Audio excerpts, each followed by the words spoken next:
Gerbang masuk merupakan salah satu fasilitas penting bagi suatu daerah. Banyak wisatawan yang datang dan berfoto di gerbang masuk sebagai tanda bahwa daerah tersebut sudah dikunjungi.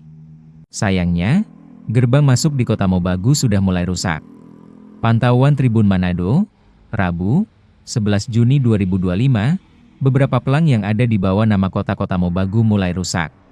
Tak hanya itu, di sekitar gerbang masuk juga terdapat banyak sampah plastik. Mulai dari botol air mineral, hingga puluhan pembungkus obat batuk berwarna kuning. Bukan itu saja, ada juga beberapa botol bir yang berserakan di sekitar gerbang masuk Kota Mobagu. Menurut warga sekitar, gerbang masuk tersebut sering dijadikan tempat miras oleh anak-anak muda saat malam hari. Kalau sudah larut malam, ada beberapa anak muda yang minum-minum di sana, ujar seorang warga. Sementara itu, Dori Jola, salah seorang pengendara, meminta agar Pemkot Kota Mobagu menyiapkan tempat sampah di gerbang masuk Kota Mobagu. Hal ini agar warga yang singgah berfoto, tak membuang sampah sembarangan. Harus ada tempat sampah, supaya kalau pengendara yang singgah swafoto, tidak membuang sampah sembarangan, ujarnya. Dori meminta agar warga juga sadar akan bahaya sampah plastik. Jangan buang sampah sembarangan, karena ini tanggung jawab bersama, tandasnya.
Download Tribun X sekarang, menghadirkan lokal menjadi Indonesia.